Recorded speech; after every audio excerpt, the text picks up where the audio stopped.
76의 나이, 수조원을 가진 재벌 회장은 지금 병실에 혼자 앉아 있습니다. 자식도 가족도 없습니다. 안이 있었지만 스스로 버렸습니다. 그런데 그날 밤 병원 복도에서 들려온 한 아이의 트로트 노래. 문 앞에 선 그 아이를 본 순간 회장은 숨이 멎었습니다. 그 얼굴은 그가 평생 숨겨온 딸의 얼굴, 그리고 손주의 얼굴이었기 때문입니다. 그 아이는 내 손주가 아니다. 평생 그렇게 믿어왔던 재벌의 인생이 그날 밤 완전히 무너집니다. 그리고 그는 결심합니다. 죽기 전에 모든 것을 뒤집기로. 오늘의 사연 시작 전에 구독, 좋아요를 꾹 눌러주세요. 이 이야기와 함께하는 여러분의 오늘 하루가 행복해지실 겁니다. 그럼 오늘의 사연 시작합니다. 비가 그친 새벽이었습니다. 병실 창밖에서 구급차 사이렌 소리가 점점 멀어지고 있었습니다. 나는 침대 옆 차가운 철제 의자에 혼자 앉아 있었습니다. 방금 전까지 이 병실을 가득 채우던 사람들, 그러니까 내 조카라고 불리는 사람들과 비서라고 불리는 사람들, 그리고 변호사라고 불리는 사람들이 모두 떠난 직후였습니다. 그들은 서류 가방만 챙겨 나갔습니다. 그리고 문이 닫히는 소리와 함께 나는 완전히 혼자가 되었습니다. 형광등이 깜빡였습니다. 그때마다 심전도 기계가 낮은 소리로 울었습니다. 삐, 삐, 삐. 그 소리는 내 심장이 아직 뛰고 있다는 증거였지만 동시에 그것이 얼마 남지 않았다는 경고이기도 했습니다. 나는 76살입니다. 세상에서는 나를 회장님이라고 부릅니다. 정확히 말하면 한때 이 나라에서 손꼽히던 건설 그룹의 창업주입니다. 내가 만든 회사가 지은 아파트에 수십만 가구가 살고 있고 내가 닦은 도로 위로 매일 수백만 대의 차가 지나다닙니다. 그렇게 평생을 일했습니다. 그런데 지금 이 병실에는 아무도 없습니다. 조문객 명단이라는 것이 있습니다. 내가 세상을 떠나면 장례식에 올 사람들의 목록입니다. 조카가 미리 만들어 두었다고 했습니다. 그런데 그 명단에서 내 이름은 이미 지워져 있었습니다. 무슨 말인지 아시겠습니까? 내 장례식인데 정작 나는 그 명단에 없었습니다. 그들에게 나는 이미 죽은 사람이었던 것입니다. 아니, 죽기만을 기다리는 사람이었습니다. 나는 그 사실을 알면서도 모른 척했습니다. 숫자를 헷갈리는 척했고 글자를 잘못 읽는 척했습니다. 그들이 내미는 서류에 손이 떨리는 척하면서 서명란을 찾지 못하는 척했습니다. 그렇게 하면 그들이 안심하리라는 것을 알았기 때문입니다. 왜 그랬느냐고요? 그건 나중에 말씀드리겠습니다. 지금은 그날 밤 이야기부터 해야 합니다. 새벽 2시쯤이었을 것입니다. 병원 복도는 조용했습니다. 간호사들의 발소리도 뜸해지고 다른 병실에서 들려오던 소리들도 잦아든 시간이었습니다. 나는 눈을 감고 있었습니다. 잠이 들려고 한 것은 아닙니다. 그냥 생각을 하고 있었습니다. 내 인생에 대해서. 나는 평생 성공한 사람으로 살았습니다. 맨손으로 시작해서 그룹을 일궜고 수천 명의 직원을 먹여 살렸습니다. 신문에는 입지 전적 인물이라는 수식어가 따라다녔고 경제 잡지에서는 해마다 내 사진을 표지에 실었습니다. 정치인들이 내게 먼저 인사를 했고 은행장들이 내 사무실 앞에서 기다렸습니다. 그런데 그게 다 무슨 소용입니까? 지금 이 병실에 아무도 없다는 것. 그것이 내 인생의 진짜 성적표였습니다. 물론 나에게도 가족이 있었습니다. 공식적으로는 아니었지만 진짜 가족이 있었습니다. 아내는 30년 전에 먼저 세상을 떠났고 그 후로 나는 혼자였습니다. 적어도 세상 사람들은 그렇게 알고 있었습니다. 하지만 진실은 달랐습니다. 나에게는 딸이 있었습니다. 그 딸이 낳은 아이도 있었습니다. 그러니까 손주가 있었다는 말입니다. 하지만 나는 그 존재를 세상에서 지웠습니다. 마치 처음부터 없었던 것처럼. 왜 그랬느냐고요? 그 이유를 설명하려면 50년 전으로 돌아가야 합니다. 그때 나는 30살이 채 되지 않은 젊은 사업가였습니다. 막 첫 번째 회사를 세웠고 무에서 유를 만들어내기 위해 밤낮 없이 일했습니다. 그러다 한 여자를 만났습니다. 그녀는 내 회사에서 일하던 직원이었습니다. 우리는 사랑에 빠졌고 아이를 가지게 되었습니다. 문제는 그녀의 신분이었습니다. 그녀는 당시 사회에서 차별받던 계층 출신이었습니다. 지금은 그런 것이 많이 사라졌다고 하지만 50년 전에는 달랐습니다. 그녀와 결혼하면 내 사업은 끝장날 것이라고 모든 사람이 말했습니다. 거래처에서 손을 끊을 것이고 은행에서 대출을 회수할 것이며 내가 그토록 공들여 쌓아올린 모든 것이 무너질 것이라고 했습니다. 나는 선택해야 했습니다. 사랑과 성공 사이에서, 가족과 사업 사이에서, 그리고 나는 성공을 선택했습니다. 그녀에게 충분한 돈을 주고 멀리 보냈습니다. 아이는 그녀가 키우게 했습니다. 나는 다른 여자와 결혼했습니다. 집안에서 정해준 여자였습니다. 그 결혼은 행복하지 않았지만 사회적으로는 완벽했습니다. 그렇게 나는 성공한 사업가가 되었습니다. 그런데 말입니다. 그렇게 보낸 딸이 다시 나를 찾아온 적이 있었습니다. 20살이 갓 넘었을 때였습니다. 어느 날 갑자기 회사로 찾아왔습니다. 나는 그 아이를 알아보지 못했습니다. 아니, 알아보지 않으려 했다는 표현이 더 정확할 것입니다. 비서가 쫓아내려 하자 그 아이가 어머니의 사진을 꺼내 들었습니다. 그제야 나는 깨달았습니다. 이 아이가 내 딸이라는 것을.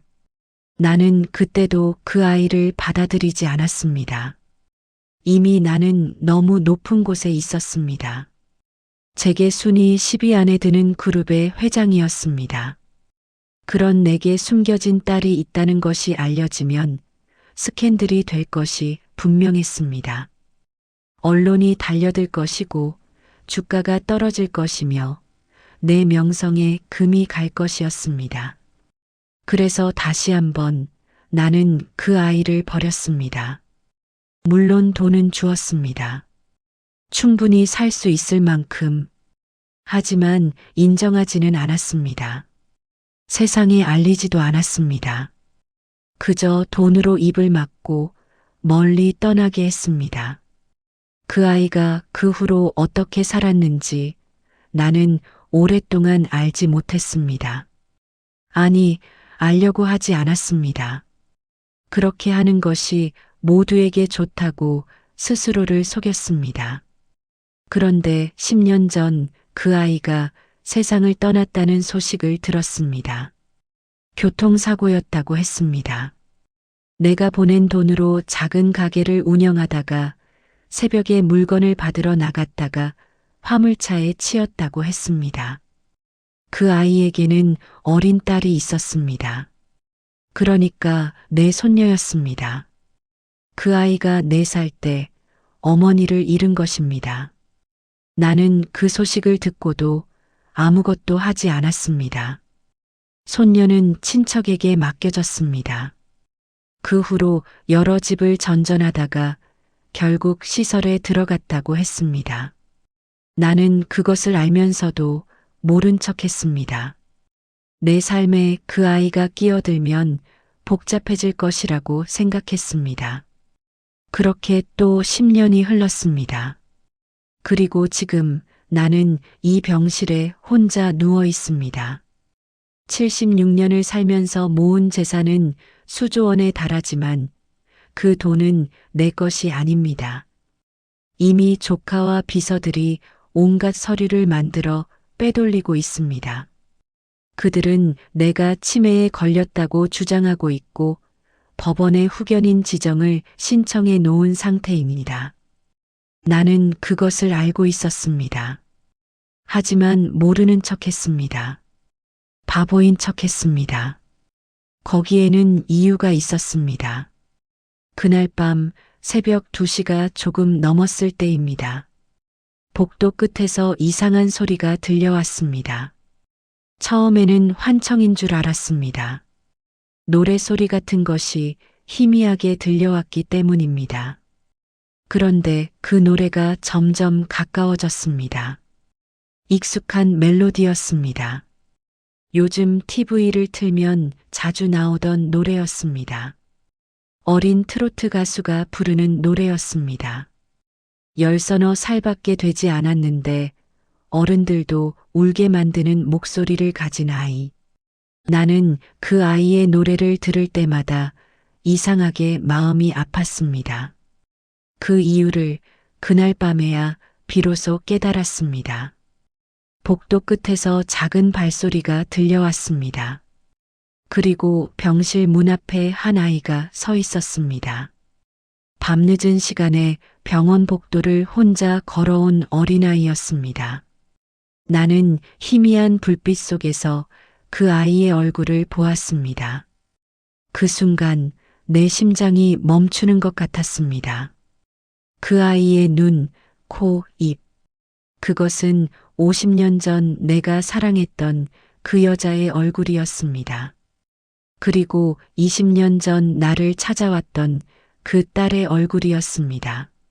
세대를 넘어 전해지는 피의 증거가 그 아이의 얼굴에 고스란히 새겨져 있었습니다. 나는 그제야 알았습니다. TV에서 보던 그 어린 트로트 가수가 내 손녀라는 것을, 그 아이가 왜 이 병원에 왔는지 그것은 나중에 알게 되었습니다. 내 조카가 회사 홍보를 위해 그 아이를 이용하고 있었던 것입니다. 사회공헌 사업이라는 이름으로 불우한 환경의 천재 가수를 후원한다는 이미지를 만들고 있었습니다. 그래서 그 아이가 이 병원에 온 것이었습니다.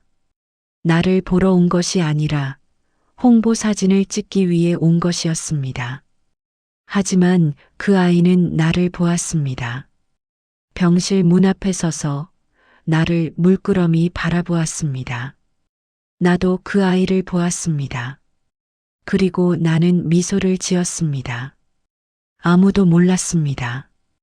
그 아이가 왜 이 병원에 왔는지도, 내가 왜 미소를 지었는지도. 하지만 나는 알았습니다.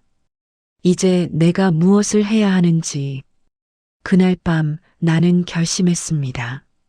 남은 시간 동안 내가 평생 피해왔던 일을 하기로, 내 손녀를 지키기로, 그리고 그것을 위해 나는 계속해서 바보인 척하기로 했습니다. 그 다음 날 아침 병실에 사람들이 몰려왔습니다.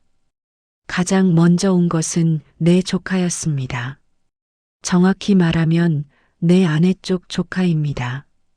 핏줄로 따지면 아무 상관도 없는 사람입니다. 하지만 내 아내가 죽고 나서 그 집안에서 이 사람을 내게 보냈습니다. 회사 일을 돕겠다는 명목으로. 그리고 20년 동안 내 곁에 있으면서 조금씩 세력을 키워왔습니다. 지금은 그룹 부회장 직함을 달고 있습니다. 내가 입원한 후로는 사실상 모든 것을 결정하고 있습니다. 그 뒤를 따라 비서실장이 들어왔습니다. 그리고 법무팀장, 재무팀장, 홍보팀장까지 병실이 좁은 회의실처럼 변했습니다. 나는 침대에 비스듬히 기대앉아 있었습니다. 눈은 반쯤 감겨 있었고 입은 조금 벌어져 있었습니다. 마치 막 잠에서 깬 사람처럼, 아니, 정신이 온전하지 않은 노인처럼. 조카가 내 앞에 서류 뭉치를 펼쳤습니다. 빽빽한 글씨가 가득한 종이들이었습니다. 나는 그 종이를 들여다보는 척했습니다. 그러다가 고개를 갸웃거렸습니다. 글자가 안 보이는 것처럼 손을 들어 허공을 더듬었습니다. 안경을 찾는 것처럼. 그러자 비서실장이 재빨리 안경을 가져다 주었습니다. 나는 안경을 썼습니다. 그리고 다시 서류를 들여다보았습니다. 숫자가 적힌 곳에서 나는 멈췄습니다. 큰 소리로 읽기 시작했습니다. 3억, 아니 30억인가, 300억인가. 이게 뭐지? 숫자가 너무 많아서 헷갈리는구나. 요즘은 눈도 침침하고 머리도 잘 안 돌아가고. 나는 중얼거렸습니다. 혼잣말처럼. 하지만 다들 듣게. 조카가 인내심을 가지고 설명했습니다. 이것은 재단 기부금이고 저것은 부동산 정리이며 여기 서명하면 모든 것이 깔끔하게 처리된다고. 나는 고개를 끄덕였습니다. 하지만 펜을 들지 않았습니다. 서명란이 어디지? 나는 물었습니다. 분명히 서류 맨 아래에 서명란이 표시되어 있는데도. 조카가 손가락으로 가리켜 주었습니다. 나는 펜을 들었습니다. 그리고 서명란이 아닌 그 옆에 있는 빈칸에 이름을 쓰기 시작했습니다. 글씨가 삐뚤빠뚤했습니다. 일부러 그렇게 썼습니다. 조카가 제지했습니다. 거기가 아니라 여기라고. 나는 당황한 표정을 지었습니다. 아, 그랬나? 미안하다. 요즘 자꾸 헷갈려서. 그러면서 서류를 내려놓았습니다. 너무 피곤하다고 내일 다시 보자고 했습니다. 조카의 얼굴에 초조함이 스쳤습니다. 하지만 억지로 웃으며 고개를 끄덕였습니다. 알겠다고, 충분히 쉬시라고. 그들이 나간 후 나는 천천히 눈을 떴습니다. 내 눈은 맑았습니다. 머리도 명료했습니다. 방금 본 서류의 내용이 뇌리에 선명하게 남아 있었습니다. 그것은 단순한 기부금이나 부동산 정리가 아니었습니다. 내가 평생 모은 재산의 대부분을 조카가 만든 페이퍼 컴퍼니로 빼돌리는 서류였습니다. 내가 서명만 하면 법적으로 모든 것이 합법이 됩니다. 치매 환자의 착오에 의한 서명이라고 주장할 수도 없게 됩니다. 왜냐하면 그들은 내가 치매가 아니라 단순히 노쇠한 것이라고, 정신은 멀쩡하다고 주장할 것이기 때문입니다. 교묘한 함정이었습니다. 나는 그것을 알고 있었습니다. 하지만 모르는 척했습니다. 왜냐고요? 아직은 때가 아니었기 때문입니다. 그들이 완전히 안심하게 만들어야 했습니다. 내가 진짜로 판단력을 잃은 노인이라고 믿게 만들어야 했습니다. 그래야만 그들이 방심하고 결정적인 증거를 남기기 때문입니다. 그날 오후 병원 복도에서 홍보팀 직원들이 분주하게 움직이는 것이 보였습니다. 나는 휠체어에 앉아 창밖을 바라보는 척하면서 그들의 대화를 들었습니다. 오늘 촬영은 몇 시에 시작하냐? 그 아이 대기실은 어디에 준비했냐? 회장님, 병문안 가는 장면도 찍어야 하냐? 그 아이. 그들은 내 손녀를 그렇게 불렀습니다. 이름도 없이 그냥 그 아이. 나는 눈을 감았습니다. 내 손녀의 이름은 서연이었습니다. 서쪽 서해, 영꽃년. 내가 버린 딸이 지어준 이름이었습니다. 14살. 어머니를 잃고 시설에서 자라다가 동네 노래자랑에서 발견되어 트로트 가수가 된 아이. TV에서 그 아이의 사연을 처음 들었을 때 나는 이상한 느낌이 들었습니다. 왜인지 모르게 가슴이 아팠습니다. 그때는 그 이유를 몰랐습니다. 그러다 한 달 전 비서실에서 그 아이의 신상 정보를 정리한 서류를 보게 되었습니다. 후원 계약을 위해 준비한 자료였습니다. 거기에는 그 아이의 출생 기록, 가족 관계, 성장 과정이 모두 적혀 있었습니다.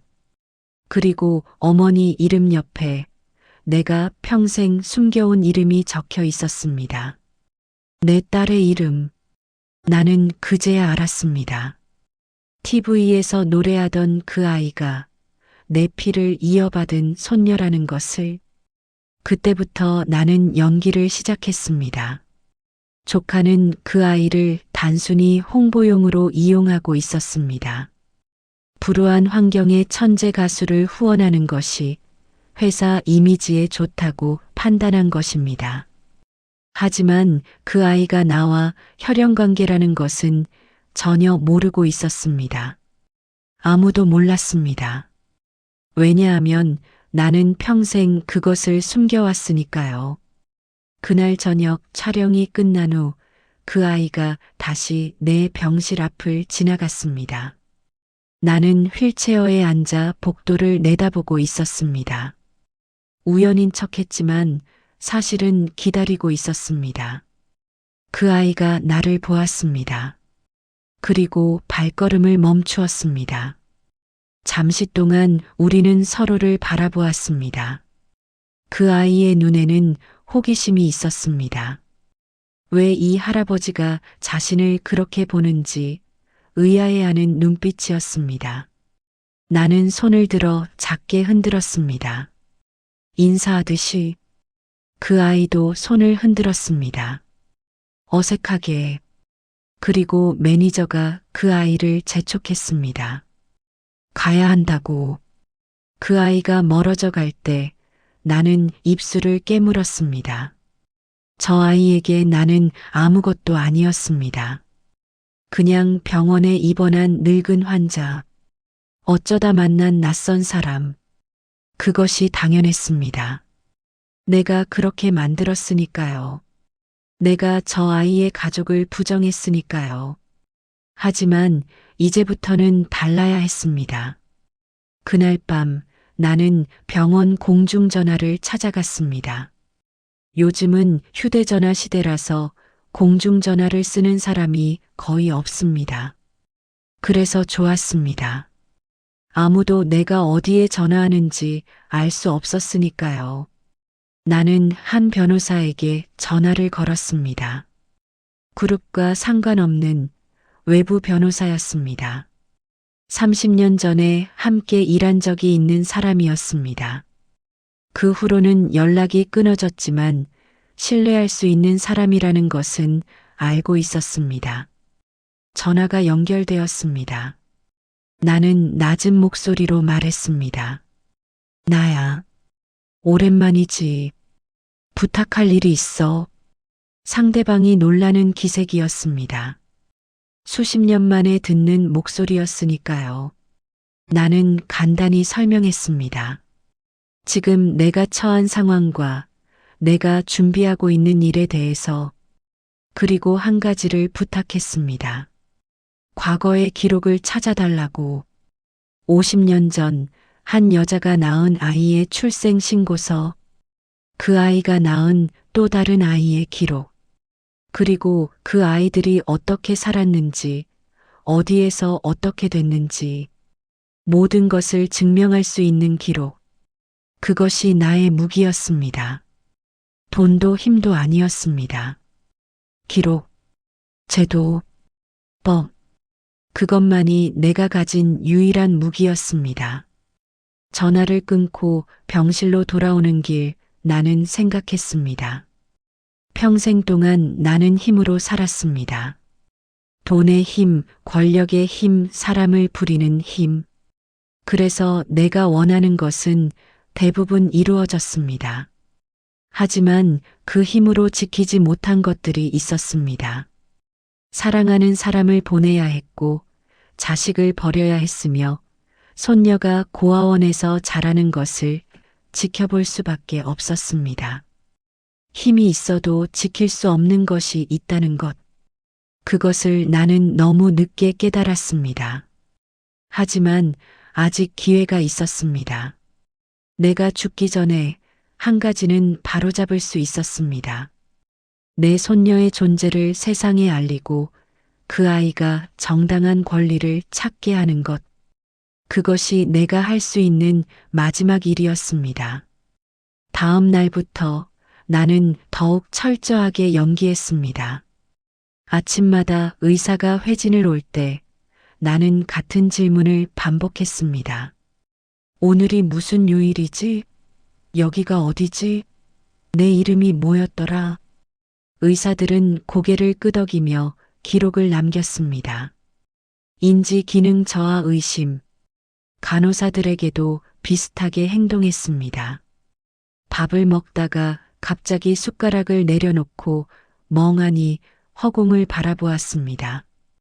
화장실 위치를 몰라 복도를 헤매는 척했습니다. 어제 있었던 일을 기억하지 못하는 것처럼 굴었습니다. 그러면서도 정말 중요한 것은 놓치지 않았습니다. 조카가 가져오는 서류의 내용, 비서실장이 전화하는 상대방, 법무팀장이 논의하는 일정. 나는 그 모든 것을 듣고 기억했습니다. 그리고 밤마다 작은 메모장에 적어두었습니다. 이 메모장은 베개 밑에 숨겨두었습니다. 나중에 필요할 때 쓰기 위해서. 그렇게 열흘이 지났습니다. 외부 변호사에게서 연락이 왔습니다. 기록을 모두 찾았다고. 출생신고서, 호적 등본, 병원 기록, 시설 입소 기록까지 모든 것이 갖춰졌다고. 나는 고개를 끄덕였습니다.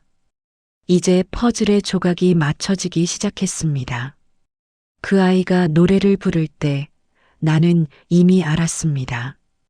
TV 화면 속에서 무대 조명을 받으며 서 있는 14살 소녀. 마이크를 쥔 손은 작았지만 그 목소리는 어른들의 가슴을 울렸습니다. 노래를 부를 때 눈을 살짝 감는 버릇, 고음에서 미세하게 고개를 기울이는 습관. 그것은 50년 전 내가 사랑했던 여자의 모습과 너무나 닮아 있었습니다. 처음에는 우연의 일치라고 생각했습니다. 세상에는 닮은 사람이 많다고, 내가 늙어서 착각하는 것이라고 스스로를 다독였습니다. 하지만 그 아이를 볼 때마다 가슴 한구석이 아렸습니다. 설명할 수 없는 감정이 올라왔습니다. 마치 잃어버린 무언가가 다시 내 앞에 나타난 것 같은 느낌. 그리고 한 달 전 그 느낌이 사실이라는 것을 알게 되었습니다. 비서실에서 후원 계약 관련 서류를 검토할 때였습니다. 나는 이미 모든 업무에서 손을 뗀 상태였지만 형식적으로 보고를 받고 있었습니다. 조카가 그렇게 하라고 지시했기 때문입니다. 겉으로는 내 의견을 존중하는 척하면서 실제로는 내가 무력하다는 것을 주변에 보여주기 위한 절차였습니다. 그날 서류 뭉치 속에 그 아이의 신상 명세서가 있었습니다. 기획사에서 보내온 자료였습니다. 후원 계약을 체결하기 위해 필요한 기본 정보, 이름, 나이, 학력, 가족관계. 나는 무심코 그 부분을 읽다가 동작을 멈추었습니다. 어머니 이름, 거기에 적힌 이름, 김지은. 내 심장이 빠르게 뛰기 시작했습니다. 김지은. 그것은 내 딸의 이름이었습니다. 내가 버린 딸의 이름. 나는 서류를 다시 들여다보았습니다. 손이 떨렸습니다. 어머니 사망으로 인해 친인척에게 위탁, 이후 아동복지시설 입소. 그 기록이 내 딸과 정확히 일치했습니다. 외할머니 이름란도 확인했습니다. 박순옥. 그 순간 나는 모든 것을 알았습니다. 박순옥. 그것은 50년 전 내가 사랑했던 여자의 이름이었습니다. 내 딸의 어머니, 내 손녀의 외할머니, TV에서 노래하던 그 아이 서연이가 내 손녀였습니다. 나는 그 서류를 내려놓았습니다. 그리고 한참 동안 아무 말도 하지 못했습니다. 50년 전의 기억이 밀려왔습니다. 순옥이와 처음 만난 날, 회사 복도에서 서류 뭉치를 들고 지나가던 21살의 여자. 나는 그녀를 보자마자 사랑에 빠졌습니다. 그녀의 눈에는 총명함이 있었고 웃음에는 따뜻함이 있었습니다. 나는 그녀에게 끌렸습니다. 신분의 차이 같은 것은 생각하지 않았습니다. 우리는 몰래 만났습니다. 밤마다 한적한 공원에서, 주말이면 외곽의 작은 식당에서 그렇게 1년을 사귀었습니다. 그리고 그녀가 임신했습니다. 그때부터 모든 것이 달라졌습니다. 가문에서 난리가 났습니다. 내 아버지는 호통을 쳤습니다. 그 여자가 누구 집안인지 아느냐? 그런 여자와 결혼하면 너는 집안에서 파문이다. 사업도 끝이다. 거래처에서도 소문이 돌기 시작했습니다. 주변 사람들이 나를 보는 눈빛이 달라졌습니다. 어떤 사람들은 대놓고 조롱했습니다. 그토록 잘 나가던 사람이 그런 여자에게 걸렸냐고. 나는 무너지는 기분이었습니다. 그래서 선택을 했습니다. 순옥이에게 돈을 주고 멀리 보냈습니다. 아이는 너 혼자 키우라고. 나는 다른 여자와 결혼해야 한다고. 그녀가 울면서 내 손을 잡았던 그날, 나는 그 손을 뿌리쳤습니다. 그리고 돌아서서 나왔습니다. 다시는 뒤돌아보지 않겠다고 다짐하면서 그렇게 50년이 흘렀습니다. 그 사이에 순옥이가 어떻게 살았는지 나는 알지 못했습니다. 알려고 하지도 않았습니다. 가끔 생각이 날 때면 돈이나 보내면 된다고 스스로를 합리화했습니다. 딸 지은이가 자라서 나를 찾아왔을 때도 나는 외면했습니다. 이미 나는 재벌 회장이었습니다.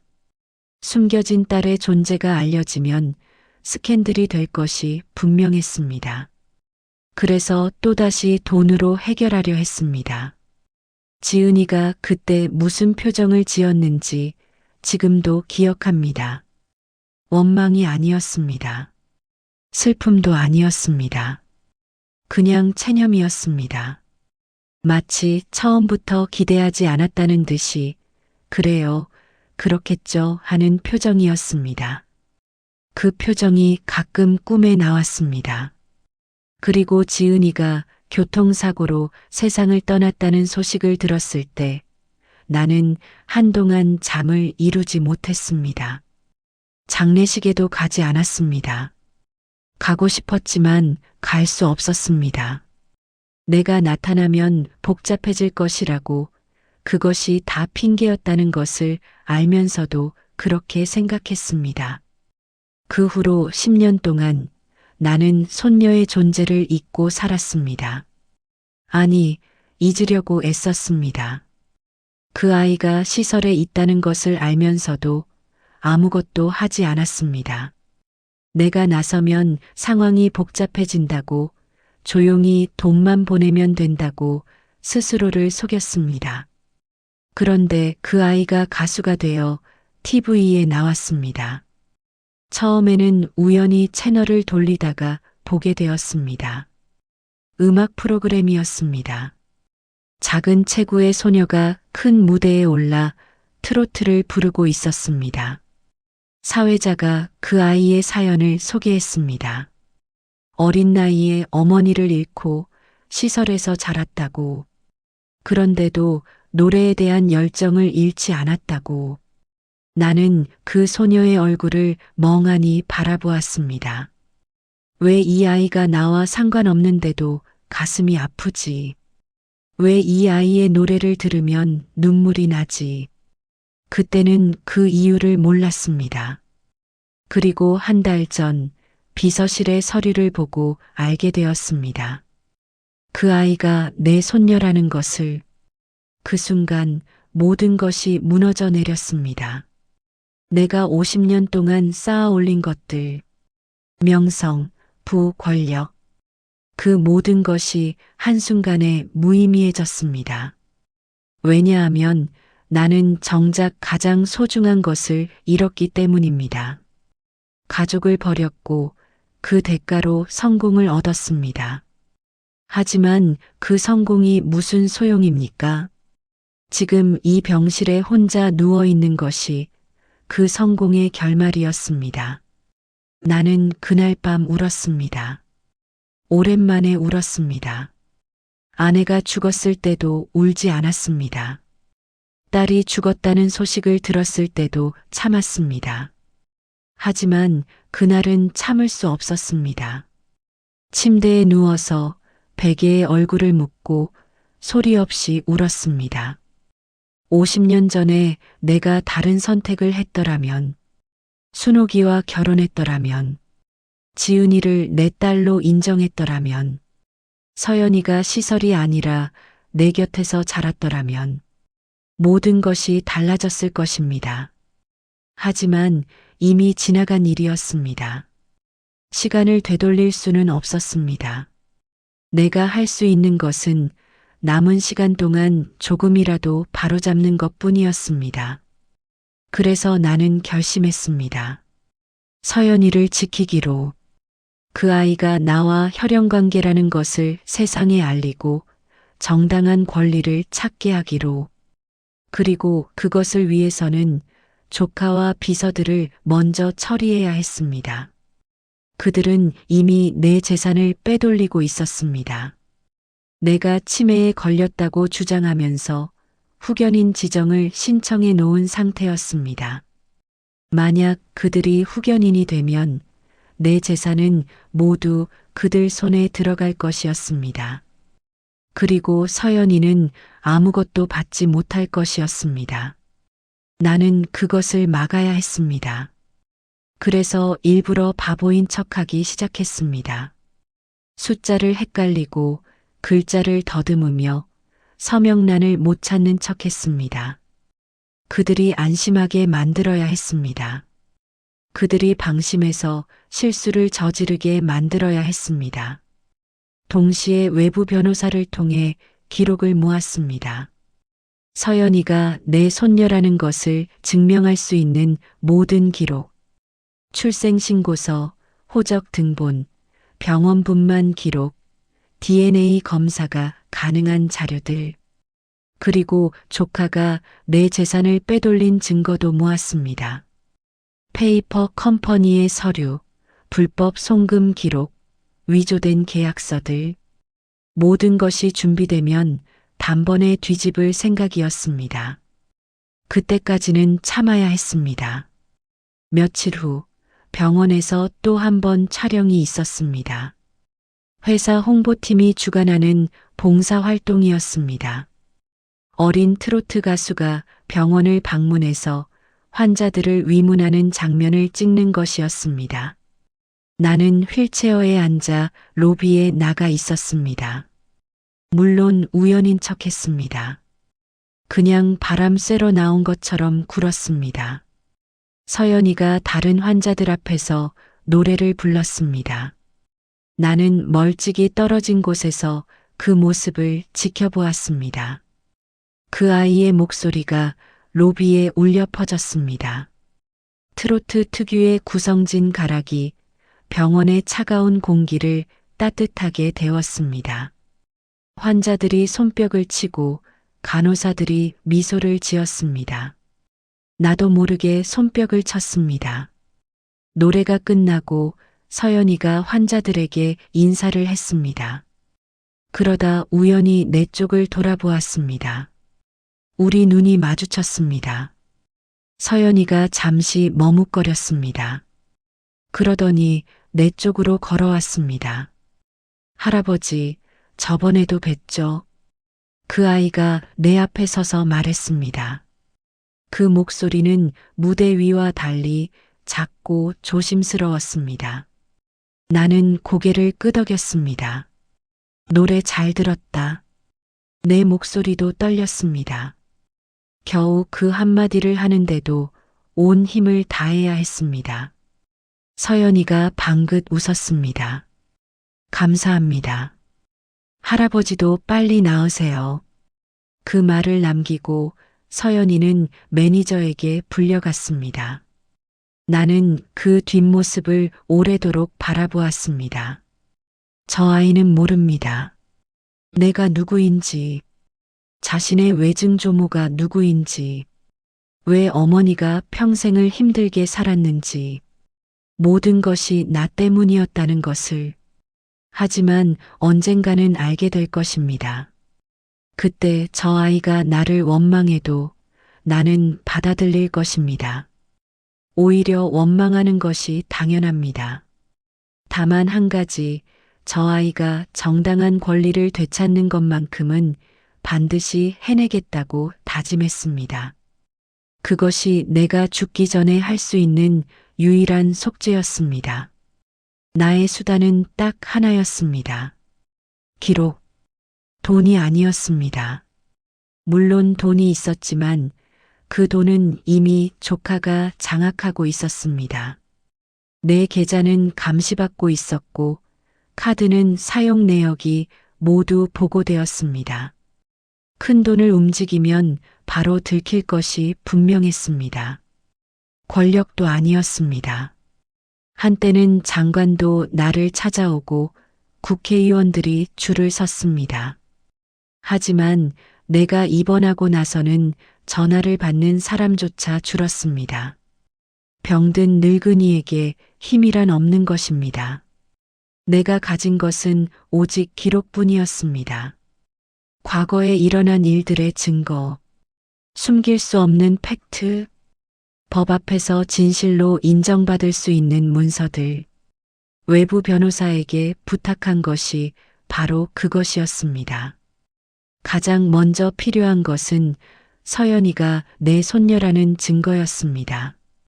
변호사가 찾아낸 첫 번째 기록은 출생신고서였습니다. 50년 전 순옥이가 딸 지은이를 낳았을 때의 기록, 산부인과 병원에서 발급한 출생증명서와 구청에 제출된 출생신고서 사본. 거기에는 어머니 이름과 아버지 이름이 명확하게 기재되어 있었습니다. 아버지 이름, 바로 내 이름이었습니다. 당시에는 출생신고를 하면서 아버지 이름을 빈칸으로 둘 수도 있었습니다. 혼외 자녀의 경우 대부분 그렇게 했습니다. 하지만 순옥이는 내 이름을 적었습니다. 나는 그 사실을 이제야 알았습니다. 50년 동안 순옥이는 내가 지은이의 아버지라는 것을 기록으로 남겨두었던 것입니다. 내가 떠났는데도, 내가 돈만 보내고 얼굴을 비추지 않았는데도 그녀는 나를 아버지로 인정한 것입니다. 그 기록을 보면서 나는 한참 동안 말을 잃었습니다.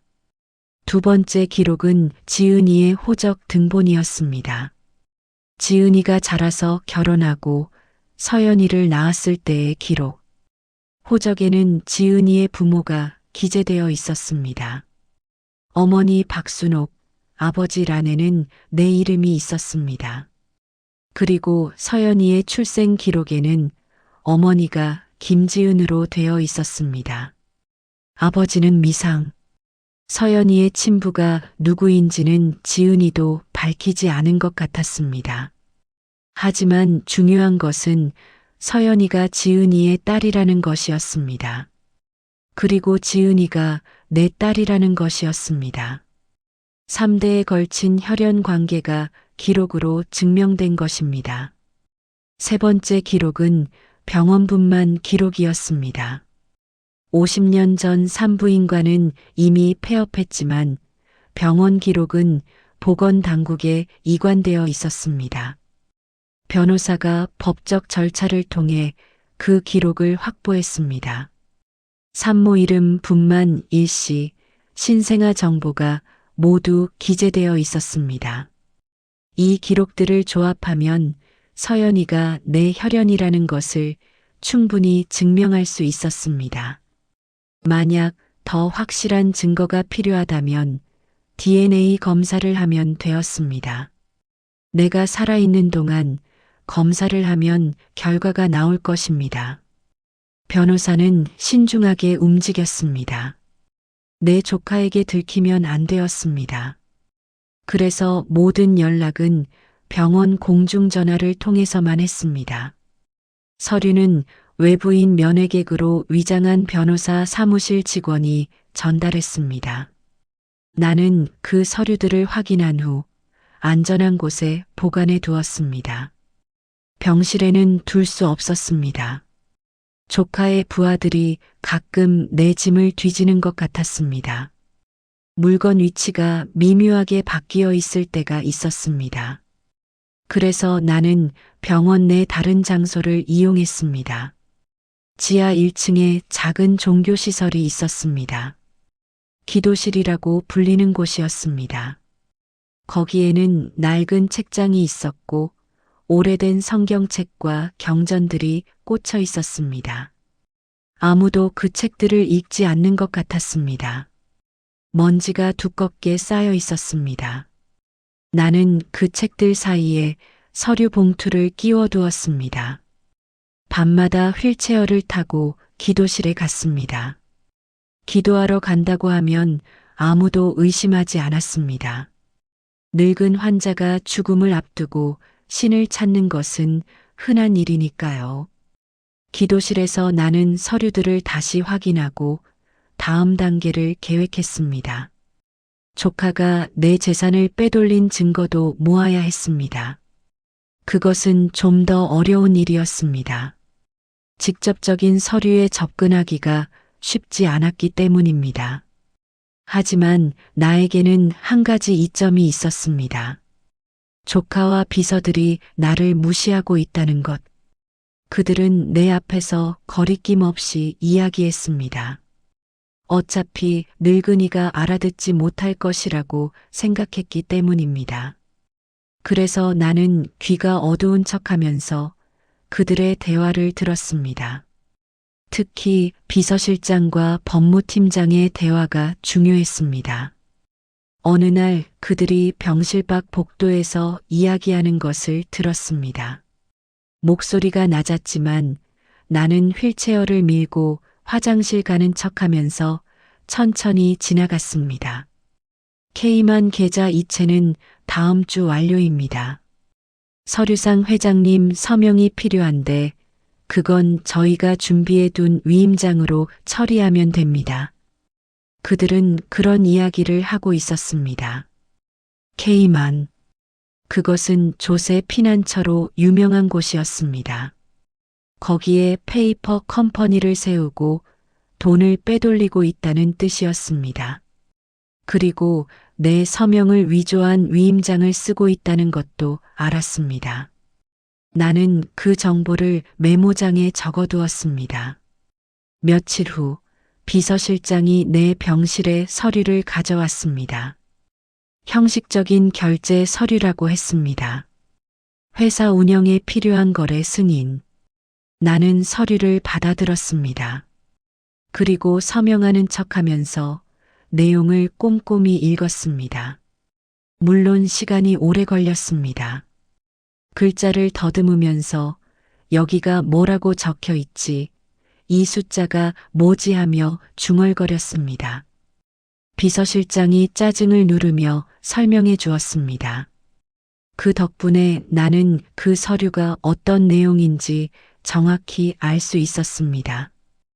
홍콩의 모 회사의 투자금 명목으로 500억 원을 송금하는 서류였습니다. 그 회사는 실체가 없는 페이퍼 컴퍼니였습니다. 투자금이라고 적혀 있지만 사실상 빼돌리는 돈이었습니다. 나는 펜을 들었다가 내려놓았습니다. 손이 떨린다고 오늘은 못하겠다고 했습니다. 비서실장이 재촉했지만 나는 고개를 저었습니다. 내일 하자. 그가 나간 후 나는 서류의 내용을 꼼꼼히 기억해 두었습니다. 이런 식으로 조금씩 정보를 모았습니다. 그리고 외부 변호사에게 연락해서 공인된 전문가의 도움을 받도록 했습니다. 재정 전문가, 세무사, 회계 감사인. 그들이 나중에 증거 분석을 도와줄 것입니다. 준비에는 시간이 걸렸습니다. 조급해하면 안 되었습니다. 한 번의 기회밖에 없었습니다. 모든 증거가 갖춰지고 상대방이 완전히 방심했을 때 단번에 승부를 봐야 했습니다. 나는 인내했습니다. 밤마다 기도실에서 서류를 확인하고 낮에는 바보 연기를 계속했습니다. 조카는 점점 안심하는 것 같았습니다. 내가 완전히 무력해졌다고 믿는 눈치였습니다. 서류에 서명을 받는 것도 시간 문제라고 생각하는 것 같았습니다. 그렇게 한 달이 지났습니다. 모든 준비가 거의 끝나갈 무렵 예상치 못한 일이 생겼습니다. 후견인 심판 일정이 앞당겨진 것입니다. 조카가 법원에 신청한 후견인 지정 심판, 원래는 2달 후로 예정되어 있었습니다. 하지만 법원 일정이 조정되면서 3주 후로 앞당겨졌습니다. 후견인이 지정되면 내 모든 재산과 법적 권한이 후견인에게 넘어갑니다.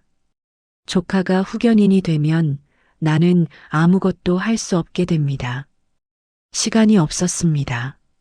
나는 계획을 수정해야 했습니다. 후견인 심판이 열리기 전에 모든 것을 끝내야 했습니다. 그러려면 조카가 결정적인 실수를 저지르도록 유도해야 했습니다. 나는 외부 변호사에게 연락했습니다. 계획을 앞당겨야 한다고, 다음 주 안에 모든 것을 준비하라고, 그리고 조카에게는 마침내 서명할 준비가 되었다고 전했습니다. 그들은 기뻐했습니다. 드디어 늙은이가 굴복했다고 생각했을 것입니다.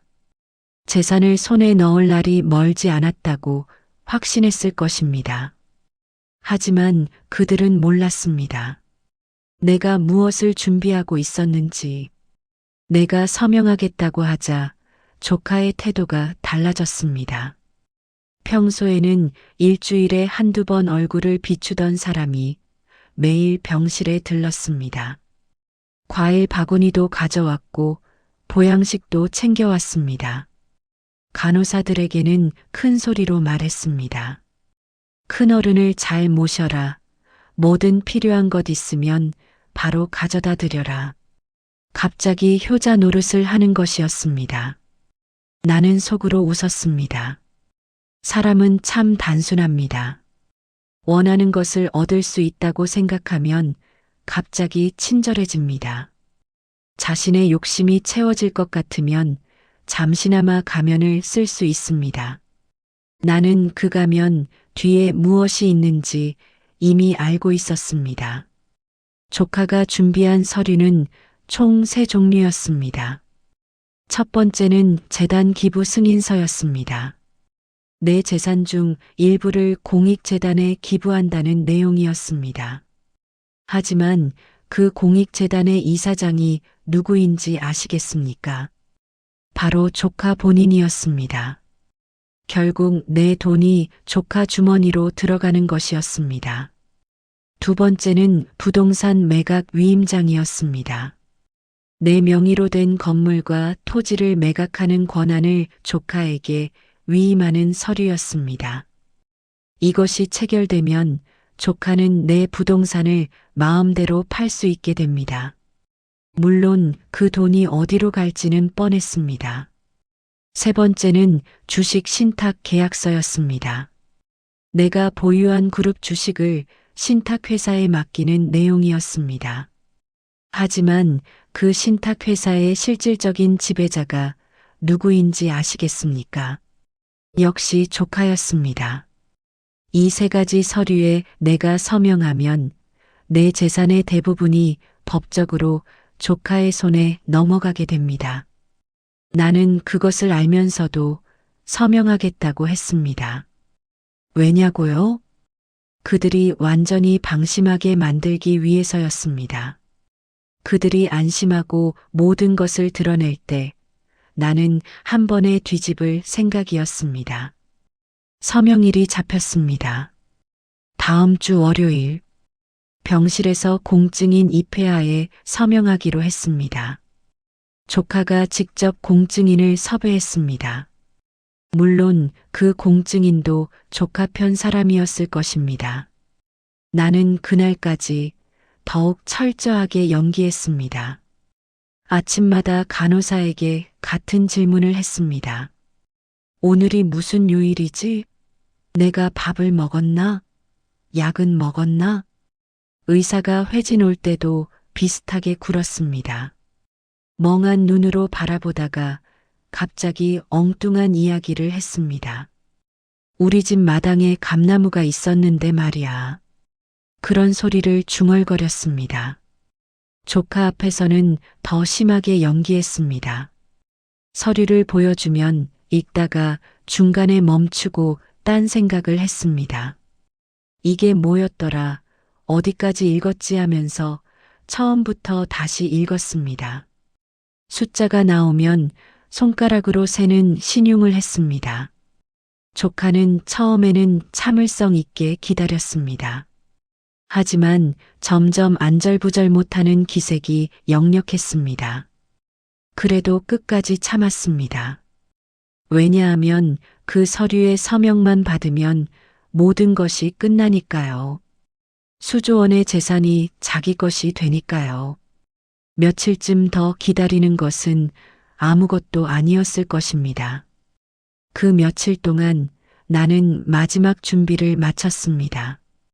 외부 변호사에게 모든 서류가 전달되었습니다. 서연이가 내 손녀라는 증거, 조카가 재산을 빼돌린 증거, 위조된 서류들의 사본, 모든 것이 정리되어 있었습니다. 그리고 한 가지 더 결정적인 조치를 해두었습니다. 녹음이었습니다. 나는 며칠 전부터 작은 녹음기를 숨겨두고 있었습니다. 요즘은 손톱만 한 크기의 녹음기도 있더군요. 변호사 사무실 직원이 면회 왔을 때 슬쩍 전해주었습니다. 나는 그 녹음기를 병상 옆 서랍 안쪽에 붙여두었습니다. 누가 찾지 못하게. 그리고 조카와 비서들이 올 때마다 녹음 버튼을 눌러두었습니다. 그들은 내 앞에서 스스럼 없이 이야기했습니다. 이번 주 안에 확실히 끝내자. 후견인 심판 전에 서명 받아야 해. 그래야 나중에 문제가 생겨도 법적으로 유효하다고 주장할 수 있어. 그런 대화가 녹음되었습니다. K만 송금 건은 어떻게 됐어? 아, 그건 이번 주에 처리해. 회장님 서명 받으면 바로 진행해. 그런 대화도 녹음되었습니다. 혹시 저 아이 있잖아. 트로트 가수. 저 아이 후원 계약도 이번에 정리하자. 어차피 홍보용으로 쓸 만큼 썼으니까. 이미지 소모되기 전에 정리하는 게 좋겠어. 저 아이. 그들은 내 손녀를 그렇게 불렀습니다. 내 손에 힘이 들어갔습니다. 화가 치밀었습니다.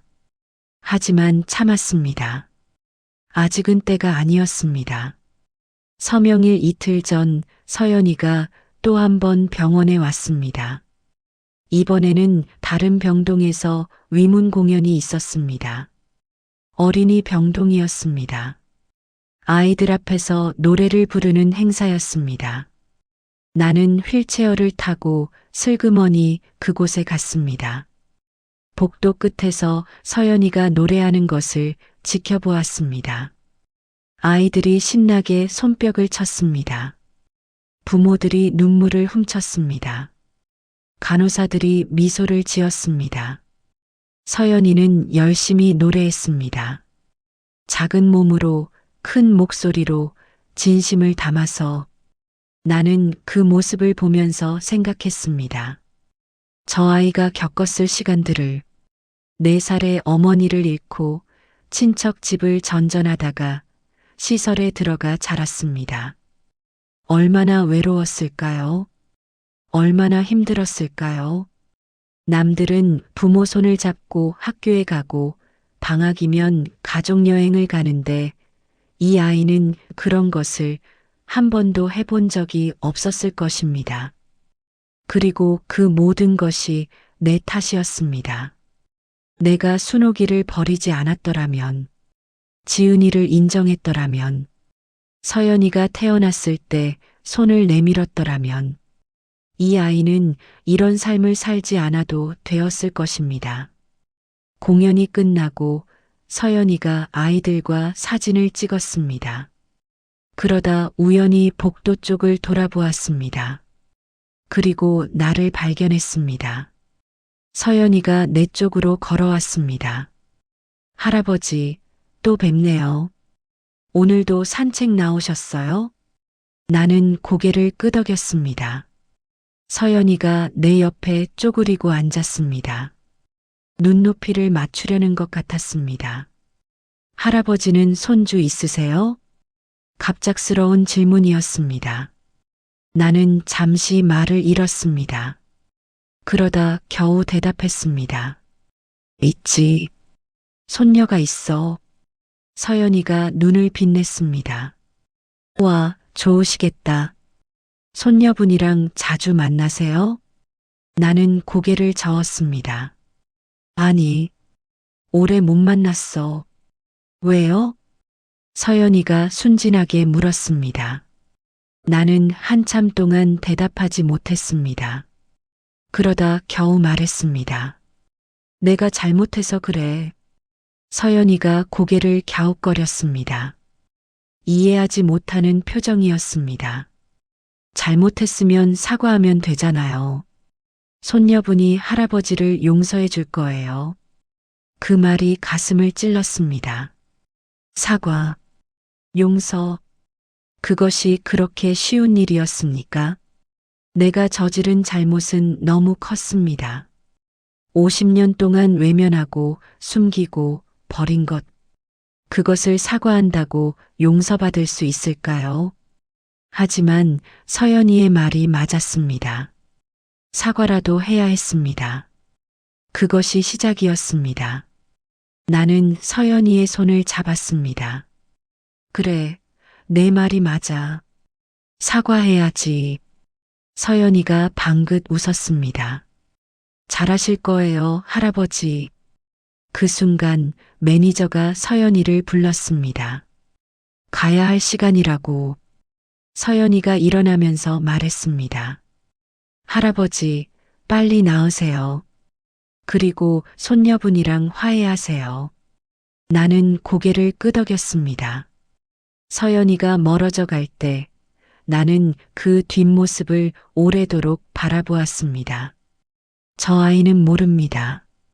자신이 내 손녀라는 것을, 방금 내가 저 아이에게 사과하겠다고 약속했다는 것을. 하지만 곧 알게 될 것입니다. 이틀 후면 모든 것이 밝혀질 테니까요. 그날 밤 나는 기도실에 갔습니다. 서류 봉투를 꺼내 다시 한번 확인했습니다.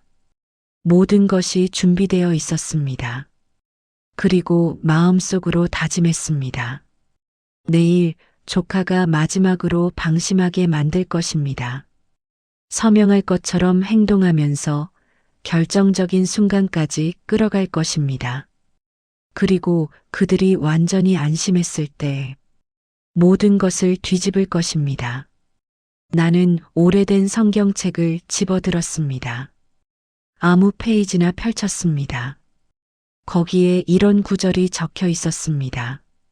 진실은 너희를 자유케 하리라. 나는 한참 동안 그 구절을 바라보았습니다. 진실. 50년 동안 숨겨왔던 진실. 이제 그것을 세상에 드러낼 시간이 다가오고 있었습니다. 월요일 아침이 밝았습니다. 하늘은 맑았습니다. 병실 창으로 햇살이 비쳐 들어왔습니다. 마치 무대 조명처럼 오늘이 마지막 막이 오르는 날이라는 것을 알려주는 것 같았습니다. 나는 일찍 눈을 떴습니다. 사실 밤새 거의 잠을 자지 못했습니다. 머릿속으로 수백 번 시뮬레이션을 했습니다. 어떻게 말을 꺼낼 것인지, 어느 타이밍에 진실을 드러낼 것인지, 그들이 어떻게 반응할 것인지, 모든 경우의 수를 생각했습니다. 간호사가 아침 회진을 왔습니다. 오늘 컨디션이 어떠시냐고 물었습니다. 나는 평소처럼 멍한 표정을 지었습니다. 오늘이 무슨 요일이더라 하고 중얼거렸습니다. 간호사가 월요일이라고 대답했습니다. 나는 고개를 끄덕이며 속으로 시계를 보았습니다. 9시, 서명 시간은 10시로 예정되어 있었습니다. 1시간 남았습니다. 9시 반쯤 조카가 도착했습니다. 양복을 말끔하게 차려입고 있었습니다. 넥타이도 새 것이었습니다. 중요한 날이니까 신경을 쓴 것이겠지요. 수조원을 손에 넣는 날이니까요. 그 뒤를 따라 비서실장과 법무팀장이 들어왔습니다. 그리고 낯선 사람 2명이 더 있었습니다. 공증인과 그 보조원이라고 했습니다. 병실이 좁게 느껴졌습니다. 조카가 내 곁으로 다가왔습니다. 큰아버지, 오늘 컨디션 좋아 보이시네요. 그의 목소리에는 들뜬 기색이 역력했습니다. 애써 숨기려 했지만 나는 알 수 있었습니다. 50년 넘게 사람을 상대해 온 사람입니다. 그 정도는 읽을 수 있었습니다.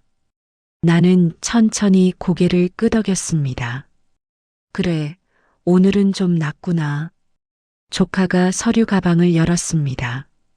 서류 뭉치를 꺼내 침대 옆 테이블에 펼쳤습니다. 세 종류의 서류, 재단 기부 승인서, 부동산 매각 위임장, 주식 신탁 계약서. 조카가 설명을 시작했습니다. 여기 있는 서류들은 이미 몇 번 보여드린 것들입니다. 재단 기부는 큰아버지의 사회공헌 의지를 실현하는 것이고, 부동산 매각은 복잡한 자산 구조를 정리하는 것입니다. 주식 신탁은 안정적인 관리를 위한 것이고요. 나는 서류를 바라보았습니다. 평소처럼 글자를 더듬으며 읽는 척했습니다. 손가락으로 한 줄 한 줄 짚어가면서 중간중간 멈추고 이게 뭐지 하고 중얼거렸습니다. 조카가 참을성 있게 기다렸습니다. 시간이 흘렀습니다. 10분, 20분. 공증인이 슬쩍 시계를 보았습니다. 다른 일정이 있는 것 같았습니다. 조카가 부드럽게 재촉했습니다. 큰아버지, 복잡하시면 제가 읽어드릴까요? 서명만 하시면 됩니다. 나는 고개를 저었습니다. 아니야, 내가 읽어야지. 내 재산인데. 그 말에 조카의 눈이 살짝 흔들렸습니다. 하지만 금방 표정을 추슬렀습니다. 물론이죠, 큰아버지. 천천히 읽어보세요. 나는 첫 번째 서류, 재단 기부 승인서를 집어들었습니다. 그리고 읽기 시작했습니다. 처음에는 평소처럼 더듬거렸습니다. 글자를 헷갈리는 척, 숫자를 잘못 읽는 척. 그러다 어느 순간 변했습니다. 내 목소리가 달라졌습니다. 더듬거림이 사라졌습니다. 또렷하고 명확한 발음으로 서류를 읽어 내려갔습니다. 본 계약에 의거하여 갑은 자신의 재산 중 금 3천억 원을 을에게 기부한다. 을은 공익 목적으로 해당 금액을 사용하며 갑은 이에 대한 어떠한 권리도 주장하지 않는다. 나는 서류를 내려놓았습니다. 그리고 조카를 바라보았습니다. 병실 안이 조용해졌습니다. 조카의 얼굴에 당혹감이 스쳤습니다. 방금 들은 것이 믿기지 않는다는 표정이었습니다. 한 달 동안 글자도 제대로 못 읽던 사람이 갑자기 법률 문서를 술술 읽어내렸으니까요. 나는 말했습니다. 이 서류에서 을이 누구인지 아느냐? 조카가 대답하지 못했습니다. 내가 대신 말했습니다. 을은 동명재단이다. 그리고 동명재단의 이사장은 너다. 결국 내 돈 3천억 원을 내 주머니에 넣겠다는 서류야. 조카의 얼굴이 창백해졌습니다. 나는 두 번째 서류를 집어들었습니다. 이것도 마찬가지다. 부동산 매각 위임장. 4명의 건물과 토지를 내가 마음대로 팔 수 있게 해달라는 거지. 그리고 그 돈이 어디로 갈지는 나도 안다. K만에 내가 만들어둔 페이퍼 컴퍼니로 들어가겠지. 조카가 입을 열었습니다. 무슨 말인가를 하려고 했습니다. 하지만 나는 그를 제지했습니다. 닥쳐. 내 목소리가 병실에 울렸습니다. 오랜만에 내는 목소리였습니다. 회장으로서 수천 명을 이끌던 시절의 목소리. 명령하고 결정하고 지배하던 목소리. 조카가 움찔했습니다. 비서실장과 법무팀장도 얼어붙었습니다. 나는 침대에서 일어났습니다. 평소에는 간호사의 부축을 받아야 겨우 움직이던 사람이 혼자 힘으로 일어섰습니다. 물론 몸이 온전한 것은 아니었습니다. 다리가 후들거렸고 허리가 아팠습니다. 하지만 정신력으로 버텼습니다. 오늘은 버텨야 했습니다. 나는 테이블 위에 서류 뭉치를 집어들었습니다. 그리고 천천히 찢었습니다. 찢어지는 소리가 병실에 울렸습니다. 조카가 외쳤습니다. 뭐 하시는 겁니까? 나는 대답하지 않았습니다. 그냥 계속 찢었습니다. 1장, 2장, 3장. 수조 원짜리 서류들이 종이 조각이 되어 바닥에 흩어졌습니다. 다 찢은 후에야 나는 입을 열었습니다. 이 서류들은 무효다. 조카가 벌떡 일어났습니다. 큰아버지, 정신이 혼미하신 것 같습니다. 의사를 불러야겠습니다. 나는 웃었습니다. 정신이 혼미하다고? 지난 한 달 동안 그렇게 보였지. 하지만 그건 연기였어. 조카의 얼굴이 일그러졌습니다. 무슨 말씀을 하시는 겁니까? 나는 그를 똑바로 바라보았습니다. 내가 내 재산을 빼돌리고 있다는 것, 내가 다 알고 있었다. K만 계좌 이체, 홍콩 페이퍼 컴퍼니, 위조된 위임장. 전부 다. 조카가 뒤로 물러섰습니다. 나는 계속 말했습니다. 그리고 한 가지 더. 내가 이용하던 그 아이, 트로트 가수 서연이 말이다. 그 아이가 누군지 아느냐? 조카가 대답하지 못했습니다. 나는 말했습니다. 그 아이는 내 손녀다. 병실 안이 얼어붙었습니다. 조카가 믿을 수 없다는 표정을 지었습니다. 비서실장이 입을 벌린 채 굳어 있었습니다. 공증인은 상황 파악이 안 되는 듯 두리번거렸습니다. 나는 설명했습니다. 50년 전 내가 버린 여자가 있었다. 그 여자가 낳은 딸이 있었다. 그 딸이 낳은 아이가 서연이다. 서연이는 내 피를 이어받은 적손이야. 조카가 고개를 저었습니다. 말도 안 됩니다. 증거가 있습니까? 나는 고개를 끄덕였습니다. 있지. 그 순간 병실 문이 열렸습니다. 외부 변호사가 들어왔습니다. 그 뒤에 두 사람이 더 있었습니다. 한 사람은 양복을 입은 중년 남자였고 다른 한 사람은 경찰 제복을 입고 있었습니다. 변호사가 서류 봉투를 내밀었습니다. 회장님께서 말씀하신 모든 증거가 여기 있습니다. 나는 그 봉투를 받아들었습니다. 그리고 안에서 서류들을 꺼냈습니다. 첫 번째, 출생신고서. 50년 전 내 딸이 태어났을 때의 기록입니다. 아버지 이름란에 내 이름이 있습니다. 두 번째, 호적 등본. 내 딸이 낳은 서연이의 가족관계가 기록되어 있습니다. 세 번째, 병원분만 기록. 의료기관에서 발급한 공식 문서입니다. 네 번째, DNA 검사 의뢰서. 필요하다면 검사를 통해 혈연 관계를 확인할 수 있습니다. 나는 서류들을 하나씩 테이블에 내려놓았습니다. 그리고 다섯 번째, 녹음 파일. 나는 주머니에서 작은 녹음기를 꺼냈습니다. 지난 한 달 동안 이 병실에서 있었던 대화가 모두 녹음되어 있다. 내가 재산을 빼돌리겠다고 한 말, 서류를 위조하겠다고 한 말, 후견인 심판 전에 서명을 받아야 한다고 한 말. 전부. 조카의 얼굴이 흙빛으로 변했습니다. 나는 경찰 쪽을 돌아보았습니다. 이 사람을 체포해 주십시오. 배임, 횡령, 사문서 위조 혐의입니다. 경찰이 고개를 끄덕이며 앞으로 나왔습니다. 조카가 뒤로 물러서며 소리쳤습니다. 이건 불법입니다.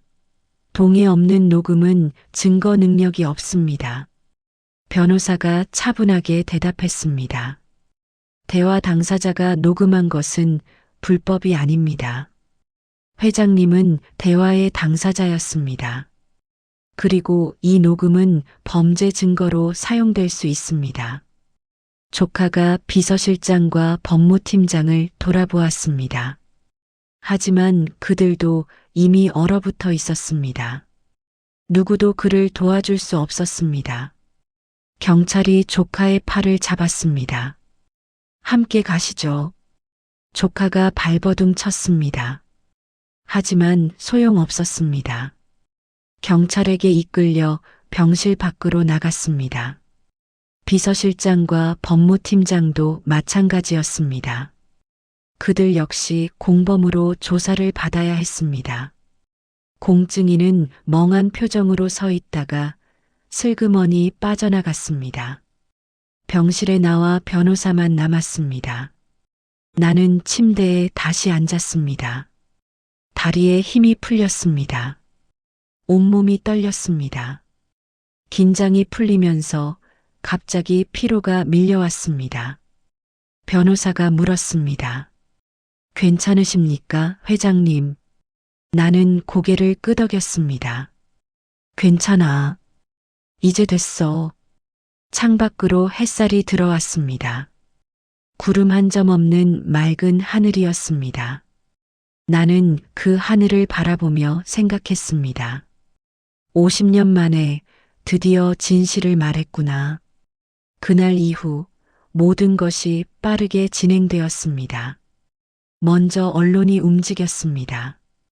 건설그룹 회장의 숨겨진 손녀, 재산 빼돌리려던 조카 체포. 자극적인 제목이 신문 일면을 장식했습니다. 인터넷에서는 관련 기사가 실시간 검색어에 올랐습니다. 사람들이 이 사건에 대해 이야기했습니다. 마치 드라마처럼 극적인 반전이라고. 나는 그런 것에 관심이 없었습니다. 중요한 것은 서연이었습니다. 서연이에게 진실을 알려야 했습니다. 하지만 어떻게 말해야 할지 막막했습니다. 14살 아이에게 내가 사실은 재벌의 손녀라고, 내 어머니를 버린 사람이 바로 나라고 어떻게 말할 수 있겠습니까? 변호사가 조심스럽게 제안했습니다. 아동심리 전문가와 함께 만나시는 것이 좋겠습니다. 아이가 충격받지 않도록 단계적으로 알려드려야 합니다. 나는 그 제안을 받아들였습니다. 일주일 후 서연이와의 만남이 주선되었습니다. 장소는 서울의 한 아동복지센터였습니다. 밝고 따뜻한 분위기의 상담실이었습니다. 소파가 있고 화분이 있고 창밖으로는 정원이 보였습니다. 나는 휠체어에 앉아 기다렸습니다. 심장이 빠르게 뛰었습니다. 손에 땀이 났습니다. 평생 수천억 원짜리 계약서에 서명할 때도 떨리지 않았던 사람이 14살 아이를 만나는 것이 이토록 두려웠습니다. 문이 열렸습니다. 서연이가 들어왔습니다. 그 뒤에 아동심리 전문가가 함께 있었습니다. 서연이가 나를 보자마자 눈을 동그랗게 떴습니다. 병원에서 봤던 할아버지잖아요. 나는 고개를 끄덕였습니다. 그래, 나야. 서연이가 소파에 앉았습니다. 호기심 가득한 눈으로 나를 바라보았습니다. 근데 왜 저를 만나자고 하셨어요? 할아버지가 유명한 분이라면서요? 뉴스에도 나왔다고 들었는데. 나는 잠시 말을 잃었습니다. 어떻게 시작해야 할지 몰랐습니다. 준비해 둔 말들이 있었는데 막상 이 아이를 보니 아무것도 떠오르지 않았습니다. 심리 전문가가 부드럽게 개입했습니다. 서연아, 할아버지께서 너에게 중요한 이야기를 해주실 거야. 천천히 들어보자. 응? 서연이가 고개를 끄덕였습니다. 나는 심호흡을 했습니다. 그리고 입을 열었습니다. 서연아, 내 어머니 이름이 김지은이지? 서연이의 표정이 살짝 굳어졌습니다. 네, 맞아요. 근데 그걸 어떻게 아세요? 나는 말했습니다. 내 어머니 지은이는 내 딸이야. 서연이가 눈을 크게 떴습니다. 네. 나는 천천히 설명했습니다. 오래전 내가 젊었을 때 한 여자를 사랑했어. 그 여자가 내 외할머니야. 우리 사이에 딸이 태어났는데 그게 내 어머니 지은이었어. 서연이가 말이 없었습니다. 그냥 나를 바라보고만 있었습니다. 나는 계속 말했습니다. 하지만 나는 그때 잘못된 선택을 했어. 내 외할머니와 내 어머니를 버렸어. 내 사업이 더 중요하다고 생각했거든. 가문의 체면이 더 중요하다고 생각했거든. 나는 고개를 숙였습니다. 그게 내 평생의 죄야. 내 어머니는 그렇게 힘들게 살다가 젊은 나이에 세상을 떠났어. 그리고 너는 어린 나이에 혼자가 됐어. 그게 다 내 탓이야. 서연이의 눈에 눈물이 고였습니다. 하지만 말은 하지 않았습니다. 그냥 듣고만 있었습니다. 나는 말을 이었습니다. 나는 내가 시설에 있다는 것을 알고 있었어. 하지만 아무것도 하지 않았어. 내 삶이 복잡해질까봐, 내 비밀이 드러날까봐. 비겁했어. 나는 고개를 들어 서연이를 바라보았습니다. 그러다 TV에서 너를 봤어. 노래하는 너를 보면서 왜인지 모르게 가슴이 아팠어. 나중에야 알았어. 내가 내 손녀라는 것을. 서연이의 눈에서 눈물이 흘러내렸습니다. 나는 휠체어에서 일어나려고 했습니다. 하지만 다리에 힘이 없었습니다. 결국 심리 전문가의 도움을 받아 서연이 앞으로 다가갔습니다. 그리고 무릎을 꿇었습니다. 76살 노인이 14살 아이 앞에 무릎을 꿇었습니다. 서연아, 미안해.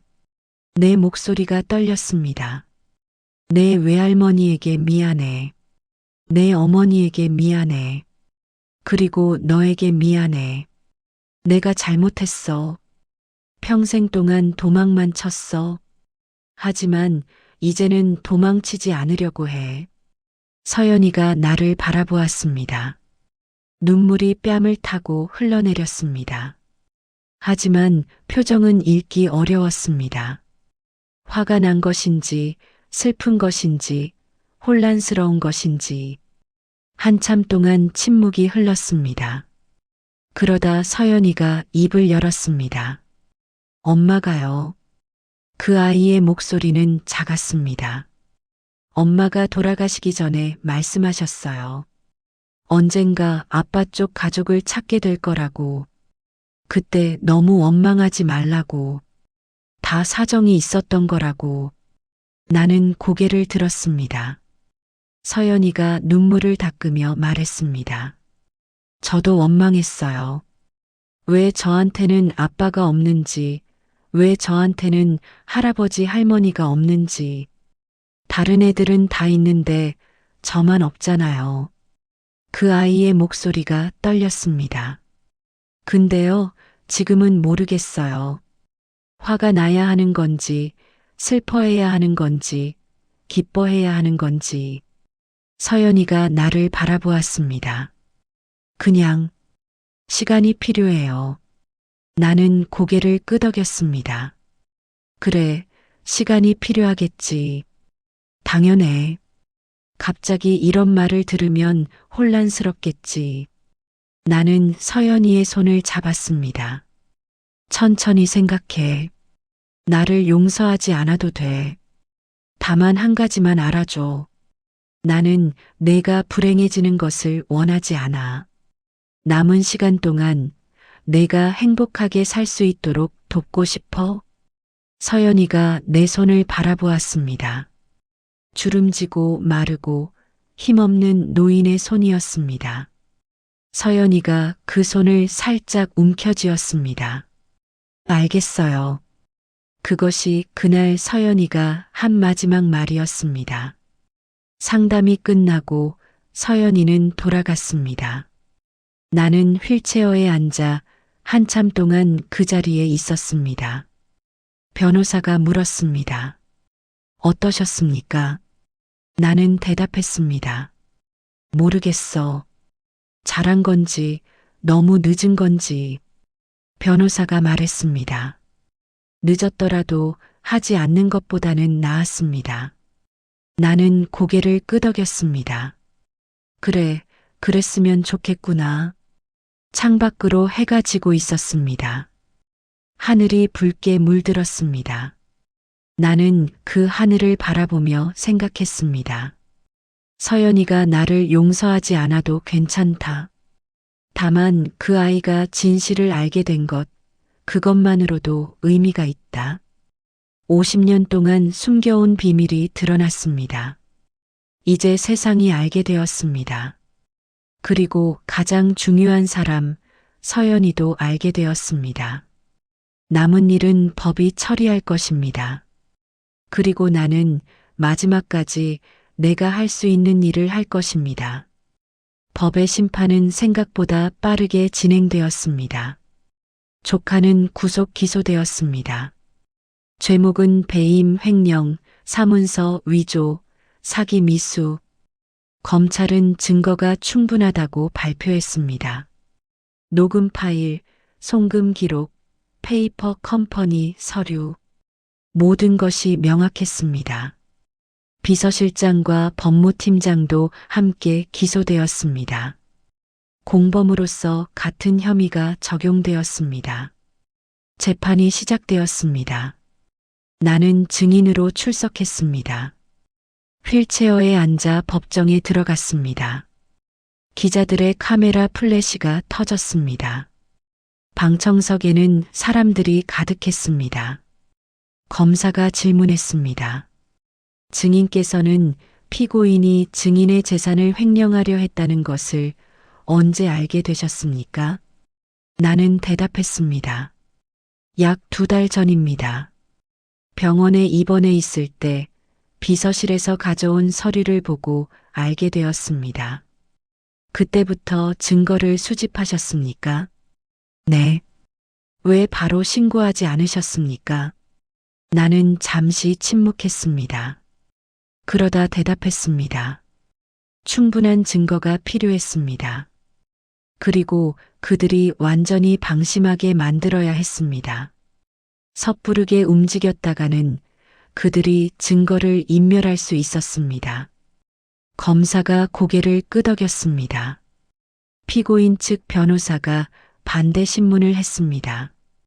증인께서는 고령이시고 건강 상태도 좋지 않으신 것으로 알고 있습니다. 혹시 기억이 정확하지 않을 수 있다는 점을 인정하십니까? 나는 그 변호사를 바라보았습니다. 내 나이가 76입니다. 하지만 기억력에는 문제가 없습니다. 내가 한 달 동안 치매인 척 연기했던 것은 바로 이 법정에서 증언하기 위해서였습니다. 방청석에서 웅성거림이 들렸습니다. 변호사가 다시 물었습니다. 그렇다면 증인께서 피고인 앞에서 인지 능력이 저하된 것처럼 행동한 것은 의도적인 기만이었다는 말씀이십니까? 나는 대답했습니다. 그렇습니다. 하지만 기만당한 것은 제가 먼저입니다. 피고인은 제가 치매에 걸렸다고 주장하며 후견인 지정을 신청했습니다. 저를 무능력자로 만들어 재산을 빼앗으려 했습니다. 저는 그것을 막기 위해 역으로 연기한 것입니다. 변호사가 더 이상 질문하지 않았습니다. 재판장이 질문했습니다. 증인께서는 피고인에게 어떤 처벌이 내려지기를 원하십니까? 나는 잠시 생각했습니다. 법이 정한 대로 처벌받으면 됩니다. 저는 직접 복수하려는 것이 아닙니다. 다만 정의가 실현되기를 바랍니다. 재판장이 고개를 끄덕였습니다. 한 달 후 1심 판결이 나왔습니다. 조카는 징역 8년을 선고받았습니다. 배임과 횡령 혐의가 모두 인정되었습니다. 횡령 금액이 수백억 원에 달했기 때문에 중형이 선고된 것입니다. 비서실장은 징역 5년, 법무팀장은 징역 4년을 선고받았습니다. 판결이 내려지던 날 나는 병원 침대에서 TV로 뉴스를 보았습니다. 조카가 법정에서 끌려나가는 장면이 나왔습니다. 수갑을 찬 채로 카메라를 피해 고개를 숙이고 있었습니다. 나는 그 장면을 보면서 아무런 감정이 느껴지지 않았습니다. 통쾌하지도 않았고 슬프지도 않았습니다. 그냥 담담했습니다. 왜냐하면 그것은 내가 원한 결과가 아니었기 때문입니다. 내가 원한 것은 복수가 아니었습니다. 조카를 망하게 하고 싶었던 것이 아니었습니다. 나는 그저 내 손녀를 지키고 싶었을 뿐입니다. 그 과정에서 조카의 범죄가 드러났고 법이 처벌한 것입니다. 응징은 법과 사회가 대신했습니다. 나는 직접 손을 더럽히지 않았습니다. 그럴 필요도 없었고 그러고 싶지도 않았습니다. 인간이 인간에게 내리는 처벌에는 한계가 있습니다. 아무리 오래 감옥에 가둬도 그것이 진정한 속죄가 되지는 않습니다. 조카가 감옥에서 나온 후에 진심으로 반성하고 변할지는 모르는 일입니다. 그것은 그 사람의 몫입니다. 내 몫은 따로 있었습니다. 서연이에게 정당한 권리를 되찾아주는 것. 재판이 진행되는 동안 나는 변호사와 함께 재산 정리를 했습니다. 조카가 빼돌리려 했던 재산은 모두 동결되었습니다. 페이퍼 컴퍼니로 빠져나간 돈도 환수 절차가 진행되었습니다. 시간이 걸리겠지만 대부분 회수할 수 있을 것이라고 변호사가 말했습니다. 그리고 유언장을 새로 작성했습니다. 내 재산의 대부분은 공익재단에 기부하기로 했습니다. 진짜 공익재단, 조카가 만든 허울뿐인 재단이 아니라 실제로 사회에 기여하는 단체들에 기부하기로 했습니다. 아동복지시설, 장학재단, 의료지원단체, 그리고 일부는 서연이에게 상속하기로 했습니다. 금액으로 따지면 수백억 원에 달했습니다. 하지만 그 돈이 서연이에게 직접 가는 것은 아니었습니다. 아직 미성년자이기 때문에 신탁 형태로 관리되다가 성인이 된 후에 본인이 관리하게 됩니다. 서연이가 그 돈을 어떻게 쓸지는 그 아이의 몫입니다. 나는 그냥 기회를 주고 싶었습니다. 돈 때문에 포기해야 했던 것들, 돈 때문에 힘들었던 것들, 그런 것에서 자유로워지기를 바랐습니다. 물론 돈이 행복을 보장하지는 않습니다. 나는 그것을 누구보다 잘 압니다. 평생 돈을 모았지만 결국 병실에 혼자 누워있게 되었으니까요.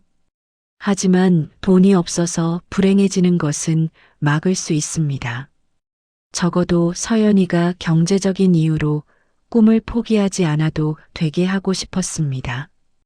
유언장 작성이 끝난 날 변호사가 물었습니다. 회장님, 혹시 서연 양에게 직접 전하고 싶은 말씀은 없으십니까? 나는 잠시 생각했습니다. 있지. 하지만 그건 편지로 쓰려고 해. 변호사가 고개를 끄덕였습니다. 그날 밤 나는 편지를 썼습니다. 손이 떨려서 글씨가 삐뚤빠뚤했습니다. 하지만 한 글자 한 글자 정성을 담아 썼습니다. 서연아, 이 편지를 읽을 때쯤이면 나는 이 세상에 없을지도 모른다. 늙은 사람이 죽는 것은 자연스러운 일이니 너무 슬퍼하지 않아도 된다. 다만 한 가지 너에게 전하고 싶은 말이 있어. 나는 평생 잘못된 선택을 해왔다. 사랑보다 성공을 택했고 가족보다 체면을 택했다. 그 결과 내 외할머니와 내 어머니가 힘들게 살았고 너도 힘들게 자랐다. 그건 내 잘못이야. 변명의 여지가 없어. 하지만 너는 다른 선택을 할 수 있어. 성공과 사랑 중에 하나를 고르지 않아도 돼. 둘 다 가질 수 있어. 중요한 것은 내가 진심으로 원하는 것을 따라가는 거야. 남의 시선 때문에, 사회의 압박 때문에, 돈 때문에 내 마음을 속이지 마. 나처럼 후회하며 살지 마. 너는 재능이 있어. 목소리가 아름답고 마음이 따뜻해. 그 재능으로 많은 사람을 행복하게 할 수 있을 거야. 나는 그걸 믿어. 용서해달라고 말하지 않을게. 용서는 내가 결정할 일이야. 다만 내가 행복하게 살기를 진심으로 바란다. 사랑한다, 서연아. 내 할아버지가. 편지를 다 쓰고 나서 나는 봉투에 넣었습니다. 그리고 변호사에게 맡겼습니다. 내가 세상을 떠난 후에 서연이에게 전해달라고. 변호사가 고개를 끄덕였습니다. 그날 밤 나는 오랜만에 편히 잠들었습니다. 해야 할 일을 다 마친 것 같은 기분이었습니다. 한 달이 지났습니다. 어느 날 오후 병원에 손님이 찾아왔습니다. 간호사가 알려주었습니다. 어린 여자아이가 면회를 왔다고. 나는 휠체어에 앉아 창밖을 바라보고 있었습니다. 문이 열렸습니다. 서연이가 들어왔습니다. 혼자였습니다.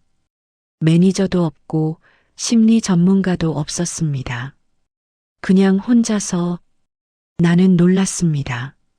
서연아, 어떻게 혼자 왔어? 서연이가 대답했습니다. 그냥요. 할아버지 보고 싶어서. 그 말에 가슴이 뭉클했습니다. 서연이가 내 옆에 앉았습니다. 창밖을 함께 바라보았습니다. 한참 동안 말이 없었습니다. 그러다 서연이가 입을 열었습니다. 저요, 생각을 많이 했어요. 나는 고개를 끄덕였습니다. 그랬겠지. 서연이가 말을 이었습니다. 처음에는 화가 났어요. 왜 이제 와서 나타나는지, 왜 그동안 아무것도 안 했는지, 엄마가 살아계실 때 도와줬으면 어땠을까, 그런 생각도 했어요. 나는 아무 말도 하지 않았습니다. 그냥 들었습니다. 서연이가 계속 말했습니다. 근데요, 엄마가 하신 말씀이 자꾸 생각나더라고요. 언젠가 아빠 쪽 가족을 만나면 너무 원망하지 말라고. 다 사정이 있었던 거라고. 서연이가 나를 바라보았습니다. 할아버지도 사정이 있었던 거죠? 나는 고개를 저었습니다. 아니야. 사정 같은 건 없었어. 그냥 내가 비겁했던 거야. 핑계일 뿐이야. 서연이가 잠시 침묵했습니다. 그러다 말했습니다. 그래도요, 이제 와서라도 찾아주셔서 고마워요. 나는 눈을 크게 떴습니다. 고맙다고? 네. 서연이가 고개를 끄덕였습니다. 저는요, 태어나서 한 번도 할아버지 할머니가 있다는 걸 경험해 본 적이 없어요. 다른 애들은 명절에 할머니 댁에 가고 할아버지한테 용돈도 받고 그러잖아요. 저는 그런 게 없었어요. 서연이의 눈에 눈물이 고였습니다. 근데 이제는 있잖아요. 할아버지가. 나는 말을 잃었습니다. 이 아이가 나를 원망하리라 생각했습니다. 화를 내리라 생각했습니다. 당연한 거라고 생각했습니다. 그런데 이 아이는 고맙다고 말했습니다. 늦게라도 찾아줘서 고맙다고. 나는 참았던 눈물이 터져나왔습니다. 76살 먹은 노인이 14살 아이 앞에서 울었습니다. 미안해, 서연아. 정말 미안해. 서연이가 내 손을 잡았습니다. 울지 마세요, 할아버지. 하지만 나는 멈출 수가 없었습니다. 50년 동안 쌓였던 것들이 한꺼번에 쏟아져 나왔습니다. 순옥이에게 미안한 마음, 지은이에게 미안한 마음, 서연이에게 미안한 마음, 그리고 나 자신에게 미안한 마음. 왜 그때 다른 선택을 하지 못했을까? 왜 그토록 겁이 많았을까? 왜 사랑을 지키지 못했을까? 후회가 밀려왔습니다. 서연이가 내 등을 토닥였습니다. 할아버지, 이제 됐어요. 이제 괜찮아요. 그 작은 손이, 그 따뜻한 말이 나를 위로했습니다. 한참 동안 울었습니다. 울음이 멈추고 나서 나는 서연이에게 물었습니다. 정말 용서해 주는 거야? 서연이가 고개를 끄덕였습니다.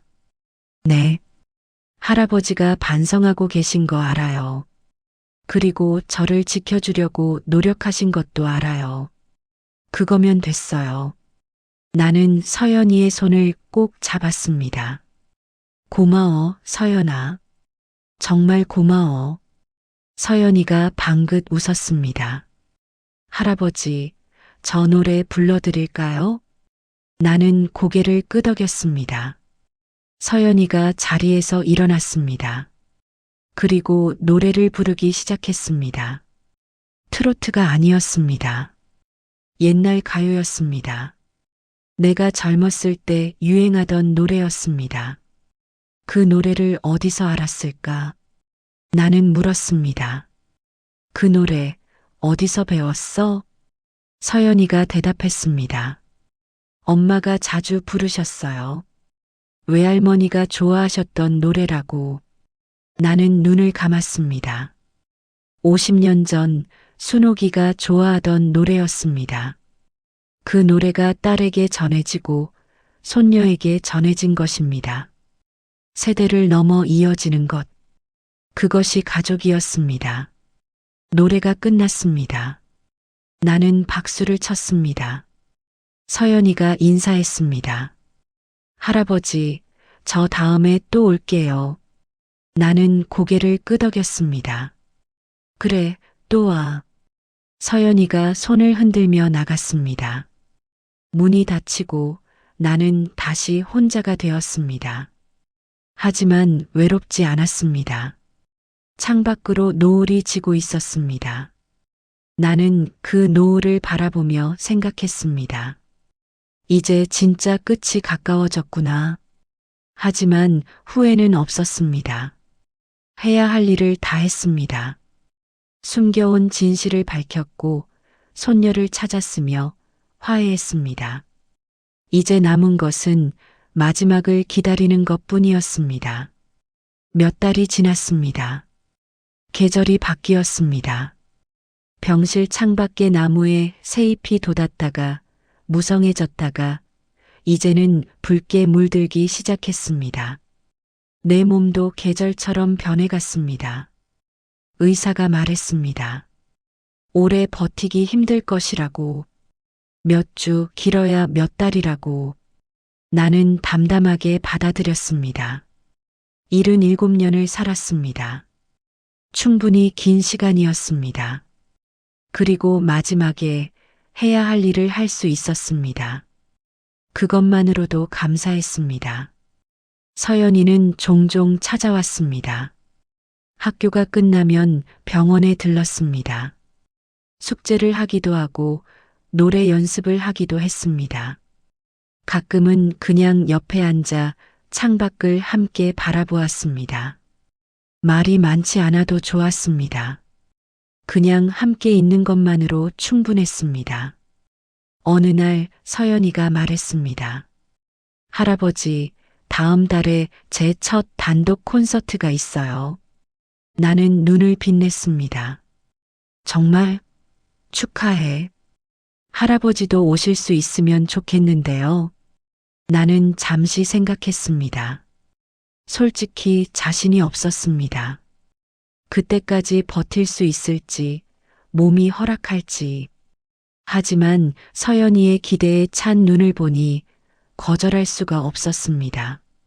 갈게. 꼭 갈게. 서연이가 환하게 웃었습니다. 약속이에요. 나는 고개를 끄덕였습니다. 그래, 약속. 그날부터 나는 버텼습니다. 매일 아침 눈을 뜨면 생각했습니다. 오늘도 하루를 넘겼다. 콘서트까지 며칠 남았다. 의사가 놀랐습니다. 예상보다 오래 버티고 있다고. 나는 속으로 웃었습니다. 이 몸뚱이가 말을 듣지 않아도 정신력으로 버틸 수 있었습니다. 손녀의 콘서트를 보겠다는 의지가 나를 지탱했습니다. 드디어 콘서트 날이 왔습니다. 가을 저녁이었습니다. 하늘이 맑았고 바람이 시원했습니다. 나는 휠체어에 앉아 공연장으로 갔습니다. 작은 공연장이었습니다. 대형 콘서트홀이 아니라 수백 명 정도 들어가는 아담한 곳이었습니다. 서연이의 첫 단독 콘서트에 걸맞은 규모였습니다. 나는 맨 뒷줄에 자리를 잡았습니다. 무대가 멀리 보였지만 괜찮았습니다. 눈에 띄고 싶지 않았습니다. 그냥 조용히 지켜보고 싶었습니다. 공연장이 점점 찼습니다. 가족 단위로 온 사람들, 젊은 팬들, 중년의 관객들, 다양한 사람들이 서연이의 노래를 듣기 위해 모였습니다. 조명이 어두워졌습니다. 무대에 불이 들어왔습니다. 서연이가 등장했습니다. 하얀 원피스를 입고 마이크를 손에 쥐고 있었습니다. 조명 아래에서 그 아이의 얼굴이 빛났습니다. 관객들이 환호했습니다. 서연이가 인사했습니다. 안녕하세요. 저는 서연입니다. 오늘 와주셔서 정말 감사합니다. 그 목소리가 공연장에 울렸습니다. 나는 가슴이 벅찼습니다. 저 아이가 내 손녀라는 것이 믿기지 않았습니다. 저렇게 당당하고 빛나고 아름다운 아이가. 첫 번째 노래가 시작되었습니다. 트로트였습니다. 경쾌하고 신나는 곡이었습니다. 서연이가 무대를 누비며 노래했습니다. 관객들이 손뼉을 치고 함께 따라 불렀습니다. 나도 손뼉을 쳤습니다. 두 번째 노래, 세 번째 노래. 서연이는 지칠 줄 모르고 노래했습니다. 때로는 밝게, 때로는 구슬프게, 다양한 감정을 담아서 그 목소리가 내 마음을 울렸습니다. 중간에 서연이가 말했습니다. 오늘 특별한 분이 오셨어요. 관객들이 웅성거렸습니다.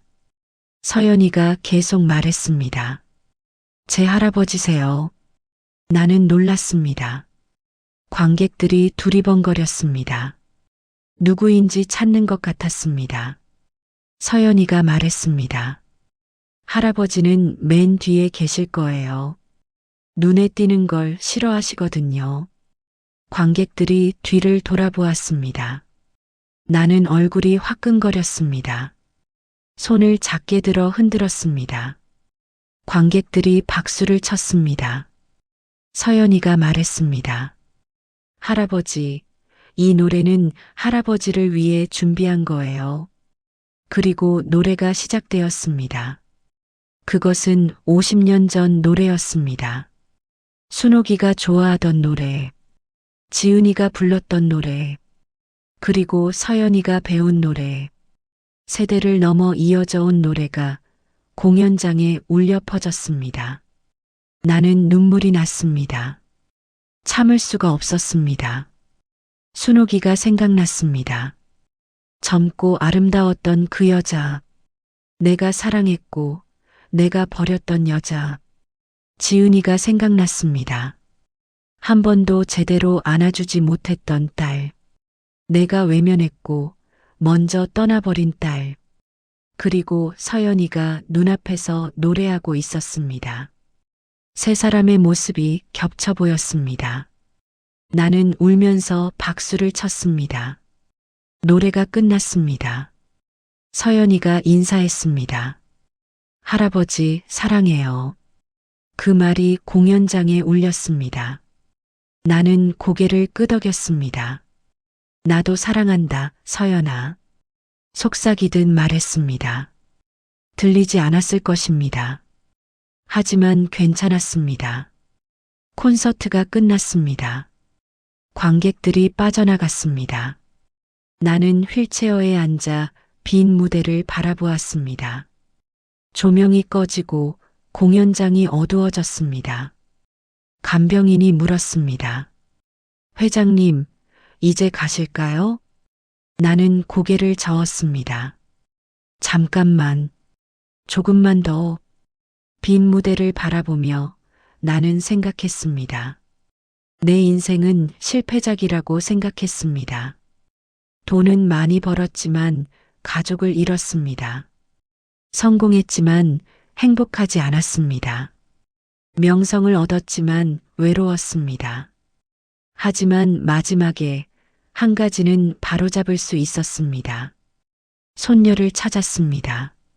진실을 밝혔습니다. 화해했습니다. 그것만으로도 살아온 보람이 있었습니다. 나는 속삭였습니다. 이제야 말할 수 있구나. 내 인생의 주인은 끝까지 나였다. 창밖으로 달이 떠올랐습니다. 밝고 둥근 보름달이었습니다.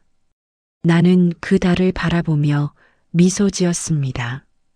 순호가 지은아, 거기서 보고 있니?